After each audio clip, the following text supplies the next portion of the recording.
ہندوستان کی تاریخ میں بھی ایک بادشاہ گزرے ہیں، جب ان کا وقت دیکھا کہ میں بوڑھا ہو گیا ہوں، اب مجھ میں ہمت نہیں رہی، تو اس نے سوچا کہ میں اپنے قائم مقام تخت پہ کس کو بٹھاؤں،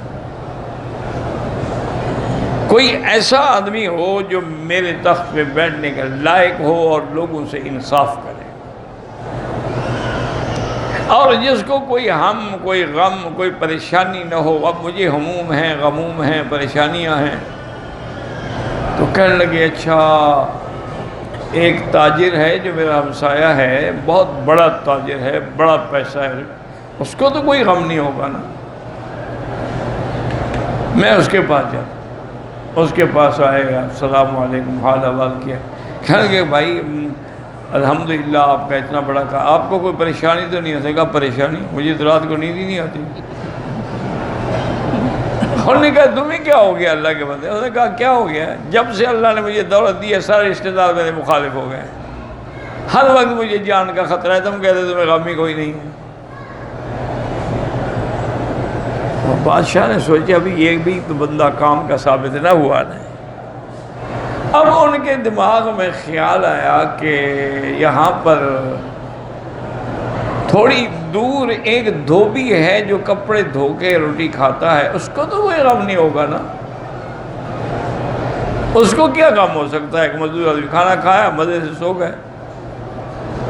بادشاہ نے لباس تو بدلا ہوا تھا نا، لوگوں کو پتہ نہ لگے، آیا تو اس کو ملے، السلام علیکم، کیا ہے بھائی، خیریت ہے، کیسے کام؟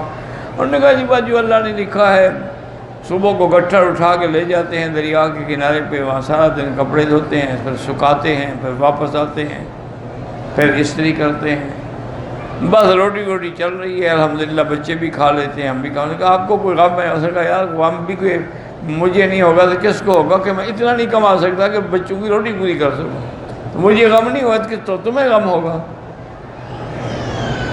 انہوں نے کہا ابھی یہ بندہ بھی میرے کام کرنا نکلا، اس کو بھی تو اپنا غم کھا رہا ہے۔ چلتے چلتے بادشاہ گیا ایک جنگل کے کنارے، دیکھا کہ وہاں ایک جھوپڑی بنی ہوئی ہے۔ انہوں نے کہا پتہ کرتے ہیں اس جھوپڑی میں کون ہے۔ جب وہاں گئے اور جھوپڑی پہ آواز دی تو اندر سے ایک بزرگ نکلے، ماشاءاللہ بڑی خوبصورت داڑھی اور بڑا منور چہرہ۔ سلام کیا، بارش شروع ہو چکی تھی شدید، وہ ان کو اندر لے گیا، جا کے اندر بٹھایا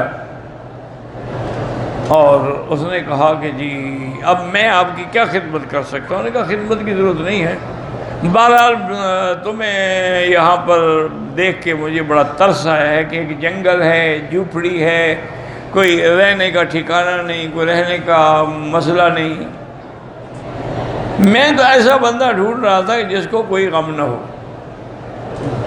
اس بزرگ نے کہا حضرت معلوم ہوتا ہے کہ تمہارا دماغ خراب ہے۔ انہوں نے کہا کیا مطلب؟ انہوں نے کہا ایسا بھی کہ دنیا میں بندہ ہے کہ جس کو غم نہ ہو، یا دنیا کا ہوگا یا دین کا ہوگا، یا حشر کا ہوگا یا قبر کا ہوگا، کس کو غم نہیں ہوگا؟ وہ بھی کوئی بندہ ہے دنیا میں جو غم نہ ہو۔ انہوں نے کہا دیکھو الحمدللہ میں کماتا ہوں، کھاتا ہوں، مجھے کوئی ایسے مسئلہ نہیں ہے، لیکن پریشانیاں تو ہیں کہ اگر میں اکیلا جھوپڑی میں مر گیا تو میری لاش کون اٹھائے گا، جنازہ کون پڑھے گا؟ غم تو ہے نا۔ وہ اللہ والے تھے نا، وہ بزرگ بھی اللہ، اس نے کہا بادشاہ سلامت، میں سمجھ گیا ہوں تم بادشاہ ہو، کپڑے بدل کے آگے بیٹھے ہوئے ہو، پاگل نہ بنو، غم سب کو ہوتے ہیں، جاؤ اپنا کام کرو۔ غم بھی ہوں گے، خوشیاں بھی ہوں گی، کبھی غم ہوگا، کبھی ماتم ہوگا، کبھی خوشی ہوگی، کبھی دن ہوگا، کبھی رات ہوگی، آپ اپنی ہمت کے مطابق کام کرتے رہیں، باقی اللہ قادر ہے، جس کو چاہیں گے تمہارے بعد وہ بن جائے گا، اس غم میں آپ مبتلا نہ ہوں۔ بادشاہ کو بات سمجھ آ گئی، تو اس نے حکیم کو بلایا، اس نے کہا کہ تم نے تو مجھے کہا تھا کہ تم 1 مہینے کے بعد مرنے والے ہو، میں تو پہلے سے بھی زیادہ تندرست ہو گیا ہوں۔ میں نے کہا ابھی یہ اللہ کی مرضی ہے۔ اس کے بعد وہ کافی عرصہ زندہ رہے اور لوگوں میں عدل و انصاف کرتے رہے، بڑے سکون کے ساتھ ان کو موت آئی۔ ان کے اپنے خاندان میں اللہ نے ان کا نعم البدل ایک پیدا کر دیا۔ تو اس لیے یہ معاملات اللہ پر ہوتے ہیں۔ آپ کہیں مجھے پریشانی نہ ہو، مجھے غم نہ ہو، مجھے یہ نہ ہو، یہ کوئی بات ہے کہ پریشانی نہ ہو؟ انسان ہو اور پریشانی نہ ہو؟ انسان ہو اور اس کو غم نہ ہو، ایک بات ہو سکتی ہے۔ ہاں ان لوگوں کو غم نہیں ہوتا جو معصوم ہوتے ہیں، ان لوگوں کو غم نہیں ہوتا جو فرشتے ہیں، جن کو کوئی نقصان نہیں پہنچا سکتا، وہ اللہ کے احکام کے پابند ہیں۔ لا یعصون اللہ ما امرہم ویفعلون ما یؤمرون۔ اور جب تم بھی اللہ والے بن جاؤ گے تو تمہارے سارے ہم غم جو ہیں وہ بھی مٹ جائیں گے۔ بات یہ ہے کہ تم اللہ والے بنو۔